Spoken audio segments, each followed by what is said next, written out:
tão maravilhosas quanto enigmáticas, as Ilhas Galápagos são um importante laboratório de estudo, não só para os biólogos e historiadores.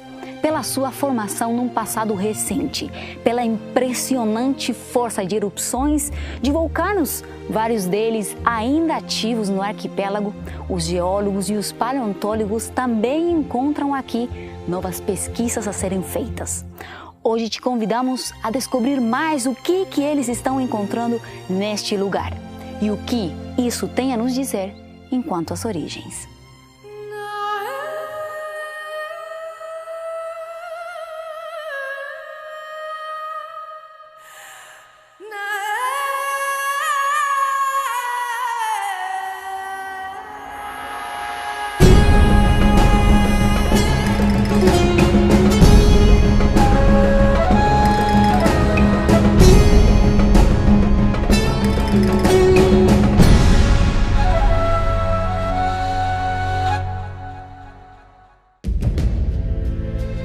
Embora as Ilhas Galápagos sejam conhecidas mundialmente pela visita de Charles Darwin em 1835 e suas observações que desencadearam as ideias que dariam lugar à teoria da evolução pela seleção natural, é a interessante combinação da biodiversidade animal e vegetal com as curiosas condições geográficas e climáticas a verdadeira raiz do que as faz singulares, únicas, um verdadeiro paraíso científico que, em sua peculiaridade, também nos permite refletir sobre o que nos interessa como um todo, nossas origens. Galápagos é um arquipélago que se localiza a cerca de 1.000 quilômetros da costa oeste da América do Sul, mais ou menos na altura do Equador e já no Oceano Pacífico. Do ponto de vista da geologia, as Ilhas Galápagos são formadas quase que essencialmente por rochas vulcânicas. Entretanto, diferente de outras ilhas vulcânicas que se formam normalmente na junção de duas placas tectônicas, as Ilhas Galápagos se formam devido à presença de hotspots. O que são hotspots? Hotspots são pontos quentes localizados no manto terrestre, portanto, abaixo de 200 km de profundidade. Como se origina esses hotspots ou plumas mantélicas? Seria algum tipo de estabilização que ocorreu no manto, sem uma explicação realmente maior, e que isso acabou gerando esse material rochoso líquido que acaba realmente subindo e extravasando a superfície, gerando fenômenos vulcânicos. Mas eu creio que um outro modelo geológico me é mais intuitivo como geólogo, é que esses pontos quentes, na realidade, podem ser resultado de impactos meteoríticos que ocorreram no passado, gerou uma instabilização momentânea nesse local, gerando realmente vulcanismo intenso, não é? Isso pode ter formado boa parte da Islândia, não é?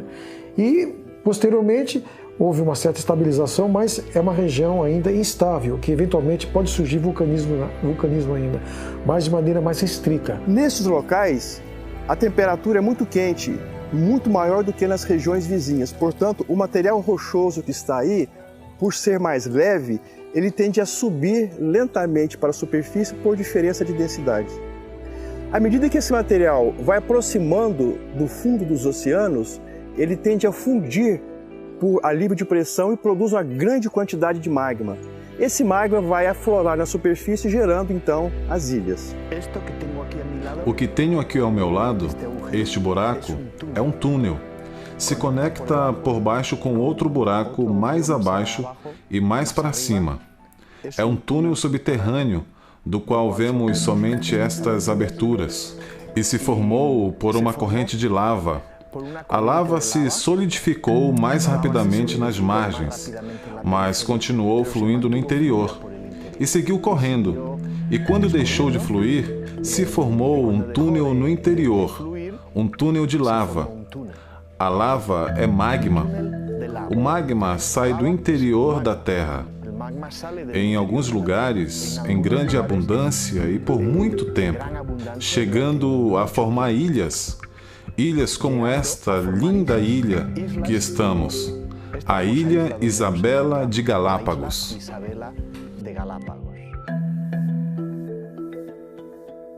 Uma vez em contato com a superfície, as rochas vulcânicas iniciam diversos processos conhecidos como meteorização, que, sendo físicos, químicos ou inclusive biológicos, começam a preparar o terreno para a chegada de diversos organismos vivos, desde os primeiros líquens e fungos até as árvores de maior tamanho como a escalécia. E em menos tempo do que seria esperado, começarão a chegar também animais de maior tamanho, desde ágeis voadores como as fragatas e os patolas de pés azuis, até as tartarugas gigantes, que começam a se adaptar ao novo ambiente e buscar nas diversas regiões de Galápagos o lugar que lhes ofereça as melhores condições de vida.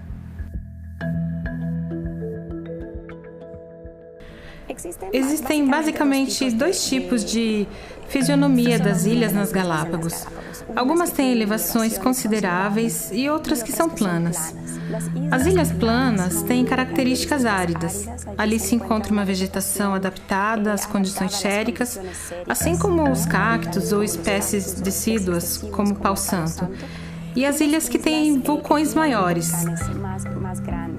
Em ilhas como Santa Cruz, se tem estudado as zonas de vegetação em diferentes etapas. A primeira é o que se conhece como zona árida, que é a zona que vai até os 100 ou 150 metros de altitude. E a partir daí, há uma zona transitória, depois uma zona úmida e uma zona de pampas. Dentro dessas zonas, existem espécies que representam cada uma. Na zona úmida, por exemplo, em Santa Cruz, existe o bosque de escalésia, que atualmente está muito modificado pelas zonas agrícolas. E nas elevações mais altas, temos a zona de Micônia e a zona das Pampas e das Samambaias, que infelizmente hoje também estão modificadas nas áreas povoadas, nas ilhas povoadas das Galápagos. Declarado como Patrimônio da Humanidade pela Unesco desde 1978, este arquipélago composto por 13 ilhas grandes, 6 pequenas e 107 rochas e ilhotas, é o segundo com maior atividade vulcânica do planeta, superado apenas pelo Havaí.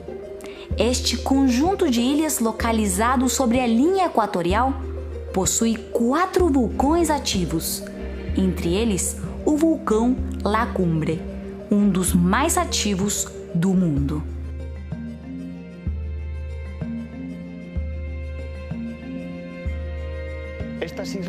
Estas ilhas estão em constante, crescimento, porque a atividade vulcânica não cessou. E, de vez em quando, esses vulcões se reativam, emitindo mais lava e aumentando a superfície das ilhas. Um aspecto interessante com respeito a Galápagos é que as ilhas são formadas em momentos diferentes. Elas têm idades diferentes. Então, por exemplo, as ilhas da extremidade oeste são mais antigas do que as ilhas que estão mais para leste e sudeste. Por que ocorre isso? Isso se deve ao fato de que, como os hotspots são fixos no interior da Terra, mas as placas tectônicas se movem, à medida que a placa tectônica passa sobre o hotspot, ele como que perfura a crosta oceânica, dando origem então às ilhas. Como ele perfura umas primeiro e outras depois, é por isso que as ilhas apresentam idades diferentes. Então, já que as ilhas Galápagos estão numa placa oceânica, né, placa tectônica, todo o leito, toda a base dessa placa, ou seja, ela é de basalto. Então, os Galápagos surgem realmente nessa região. Então, a composição é basáltica, né? Alguns querem achar que é uma parte do continente, uma parte do Equador, né, que se separou. Não, realmente a origem é distinta, é separada. Não, não tem nada de uma placa continental. Não, ela é realmente uma placa oceânica. Não.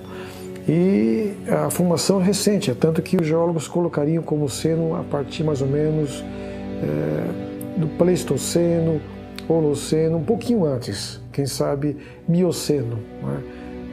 Segundo a subdivisão das camadas, segundo a geologia, se realmente uma época mais recente, são vulcões recentes. E interessante que, mesmo numa região vulcânica, de rochas vulcânicas, sem aporte de grandes áreas sedimentares, sedimentos, né, que poderiam gerar realmente camadas sedimentares, onde mais facilmente poderiam ser aprisionadas fósseis, seres no passado, é interessante que as Ilhas Galápagos, mesmo sendo ilhas vulcânicas, eu posso encontrar fósseis lá também.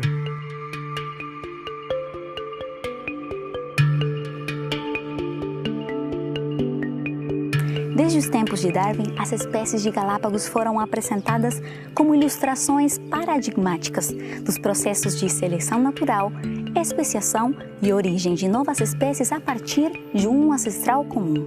Porém, os fósseis encontrados em Galápagos na atualidade não colaboram significativamente com algumas dessas narrativas. A paleontologia e os paleontólogos têm muito interesse em estudar as Ilhas Galápagos, mesmo porque elas constituem um arquivo vivo da vida no passado. Desses interesses, nós podemos destacar pelo menos 3.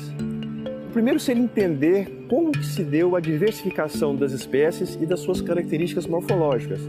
Isso porque uma mesma espécie ou espécies aparentadas muito próximas apresentam caracteres morfológicos de uma ilha para outra, mesmo essas ilhas estando próximas.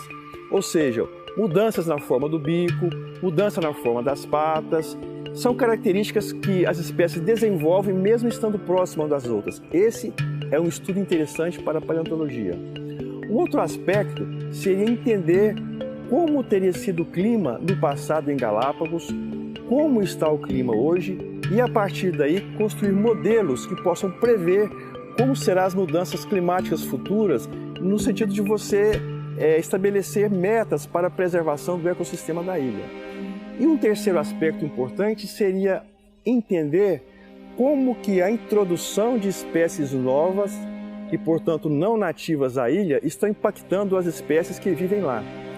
Nós sabemos que quando nós introduzimos uma espécie nova num outro ambiente, ele vai concorrer com espaço, com alimentação, com as espécies que estão lá, podendo prejudicar tanto as espécies que são endêmicas, quanto a cadeia alimentar daquele ecossistema. Portanto, entender isso é um aspecto importante, tanto do interesse da paleontologia como dos paleontólogos de maneira geral. Em geologia costuma-se utilizar uma frase: o presente é a chave do passado, né? Isso é aplicado de várias maneiras. Algumas aplicações eu não acho tão interessantes, mas algumas são bastante interessantes. Bem, que tal estudarmos a fauna e a flora atuais de Galápagos e fazermos uma comparação com a fauna e flora que podem estar preservadas como fósseis, para ver se de alguma forma eu encontro alguma ligação, né? É interessante que essa ligação é direta lá em Galápagos, porque praticamente quase todos os fósseis de plantas e animais Galápagos representam seres modernos que existem hoje vivos lá, fazem parte realmente da biodiversidade atual das Ilhas Galápagos. Ou seja, são fósseis recentes, né? Eles pertencem ao Pleistoceno, Holoceno, segundo a geologia, são as camadas mais recentes da coluna geológica, né?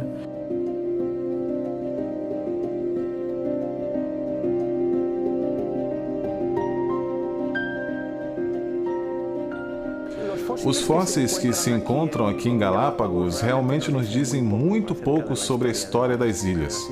Nos falam de processos de sedimentação e fossilização relativamente locais, pontuais, em alguns lugares. Por exemplo, de algumas aves ou de alguns mamíferos marinhos, como este que observamos aqui, que morreram no local. Foram enterrados e após um tempo os encontramos fossilizados, mas são processos pontuais, muito localizados. Aqui temos algo realmente muito interessante que ilustra um pouco como começa o processo de fossilização. Temos um esqueleto parcial de um leão marinho que morreu por causas que desconhecemos. Provavelmente estava doente e as ondas o empurraram até aqui. Provavelmente uma tempestade. porque até mesmo nas rochas temos evidência de que houve uma tempestade. Essas rochas têm uma disposição típica de uma tempestade. Isto está sobre a areia. Evidentemente, com o passar do tempo, isto irá se deteriorar e decompor. Os ossos irão se separar e, eventualmente, isto será destruído, especialmente se vem uma grande tempestade. Poderá quebrar e destruir. Mas também pode acontecer de se enterrar, também por uma tempestade, que traz uma grande quantidade de areia que o enterre. Isso aumenta a possibilidade de se transformar em um fóssil. Para que se converta em um fóssil, precisamos de 3 coisas. São necessários 3 elementos. Um precisa ter partes duras, como, por exemplo, ossos, carapaças, dentes, conchas, etc. Aqui temos ossos, inclusive com parte do tecido mole mumificado.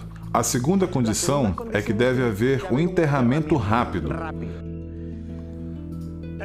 Rápido pode ser momentâneo e instantâneo, ou pode demorar alguns dias ou semanas, mas não estamos falando de centenas de anos, ou inclusive de dezenas de anos, porque, senão, aqui não se fossilizaria nada. Eventualmente, isto será destruído. E o terceiro elemento é muito importante também, pois dentro do sedimento que cobriu e enterrou o esqueleto, deve haver uma troca de minerais com os ossos. Para que hajam minerais que vão do sedimento para o osso e vice-versa. Há uma troca e, para isso, o sedimento deve estar úmido. Deve haver água no sedimento. Então, vimos que as 3 condições são, resumindo, partes duras, enterramento rápido, processos rápidos de inundação são os que mais formam os fósseis. E o sedimento deve estar úmido, tem que ter uma quantidade de água para que aconteça a troca de mineral. Posteriormente, por causa da erosão, podemos descobrir o fóssil que pode estar de forma intacta. O esqueleto pode estar perfeitamente articulado ou pode estar como este, onde há desarticulação, separação ou inclusive elementos que não estão aqui, se perderam, como por exemplo o crânio.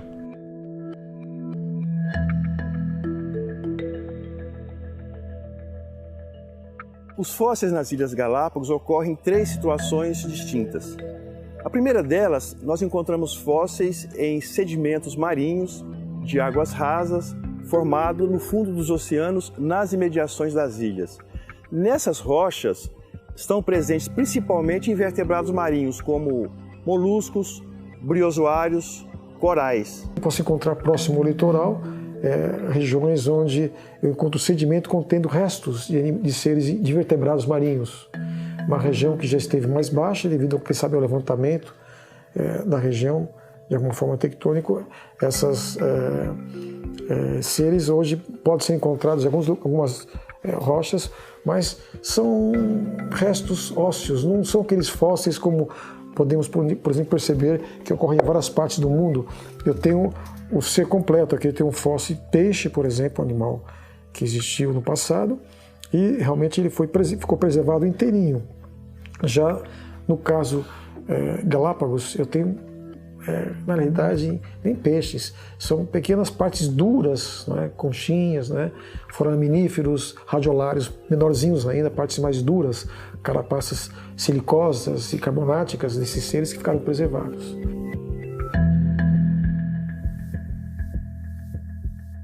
Aqui temos uma rocha de tamanho considerável, que é um coral.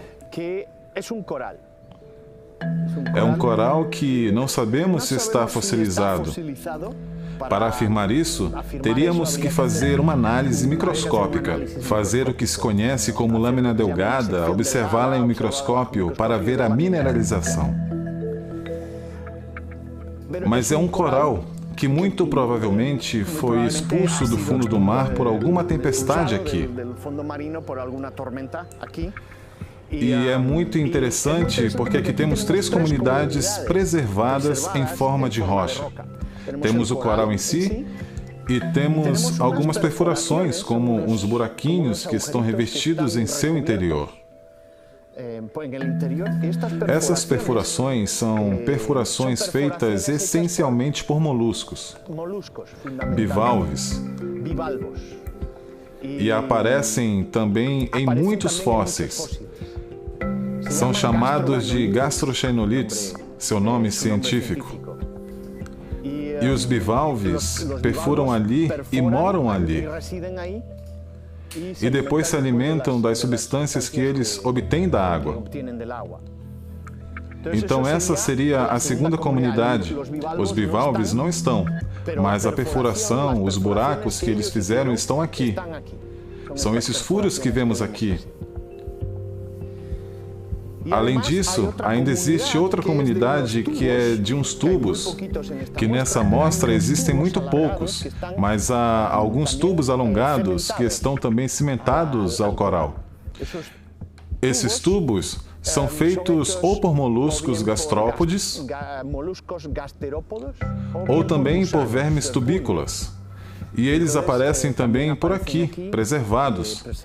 Então temos uma boa amostra de uma comunidade de pelo menos 3 tipos de organismos diferentes que viviam, 2 deles viviam no coral.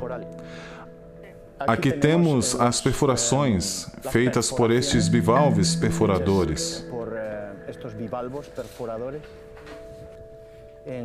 Quando estão fossilizados, os chamamos de gastrochainolites. E aqui temos o exemplo de uma construção, uma bioconstrução. É como uma espécie de túnel realizado por outros organismos.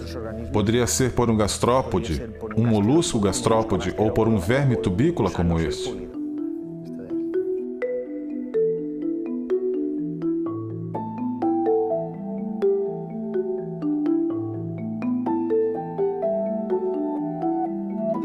Além desses invertebrados marinhos, existem outros animais muito pequenos que nós chamamos de microfósseis, como os foraminíferos e os ostrácodes. De forma mais rara, nessas rochas são encontrados alguns vertebrados marinhos, como alguns peixes. Um outro local onde normalmente se encontram fósseis em Galápagos são nos tubos de lava. Os fósseis que foram encontrados, na sua grande maioria, são fósseis que aparecem em cavernas naturais formadas por o movimento da lava que deixou certos orifícios. Aqui temos neste orifício um exemplo muito interessante que poderia ilustrar isso. Neste buraco, em seu interior, há o esqueleto de um réptil, um pequeno réptil, que provavelmente caiu aqui acidentalmente. Não conseguiu sair ou estava doente. Caiu aqui e morreu. Agora podemos ver o seu esqueleto que está na superfície do túnel, na superfície interna. Ele pode chegar a se fossilizar se houver mais terra, ou se parte do sedimento que há em volta o cobrir, e dentro de um tempo poderíamos encontrá-lo fossilizado. Em alguns lugares, essa parte de cima, com o tempo, ela não resiste, ela sofre um colapso. Fica alguns lugares com um vale assim grande, outros não, ficou preservado, realmente o túnel. Algum tipo de sedimento do mar veio, penetrou e acabou soterrando alguns seres que estavam vivendo ou morreram e foram soterrados lá. Restos, quem sabe, de tartarugas, de outros mamíferos aquáticos que existem na região, não é? Restos, ossos que morreram e a água do mar transportou e ficou apenas o material, as partes mais duras desses seres. Alguns tipos de plantas também que existem hoje na região foram preservados então nesses túneis de lava que existem na região com material sedimentar. Então, praticamente os fósseis que existem em Galápagos representam os seres modernos. Eles não têm algo diferente para contar a respeito de fósseis mais antigos que eu posso encontrar em outras áreas, especialmente nas áreas continentais.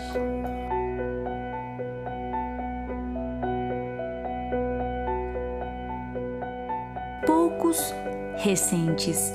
Muitos poderiam chegar a pensar que os fósseis das Ilhas Galápagos são apenas um pouco mais do que insignificantes. Mas será que não existe um lugar para eles nas ilhas mais famosas para uma teoria que propõe o desenvolvimento lento e gradual dos organismos? Será que, apesar de serem menos famosos e atrativos que os seres que enchem de vida este paraíso, os seres do passado das Galápagos também podem nos dizer algo sobre suas origens?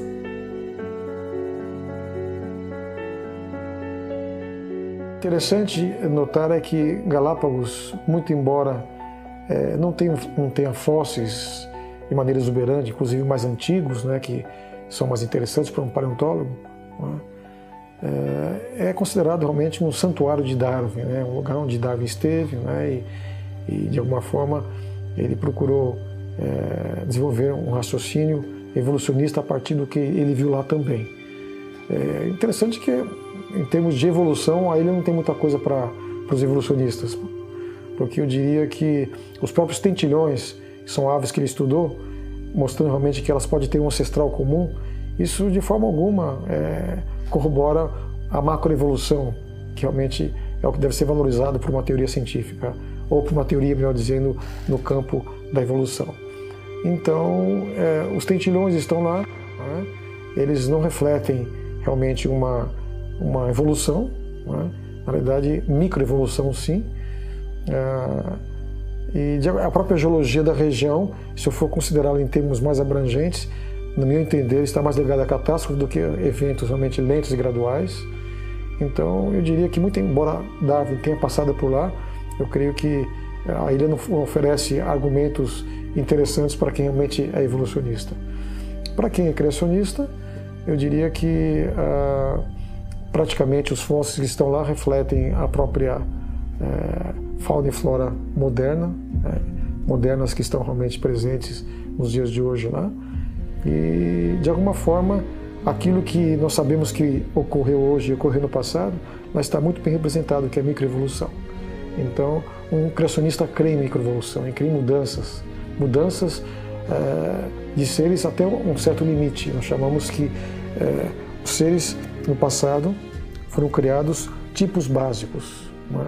Esses tipos básicos permanecem até os dias de hoje, com uma possibilidade de variação bastante grande ao nível de espécie, gênero e até família. Nós chamamos isso de microevolução. Isso é aceito pelo criacionismo, mas é insuficiente para aceitar o evolucionismo. O evolucionismo não só precisa da microevolução, ele precisa, acima de tudo, da macroevolução. E a macroevolução não existe evidências científicas para ela, muito menos em Galápagos.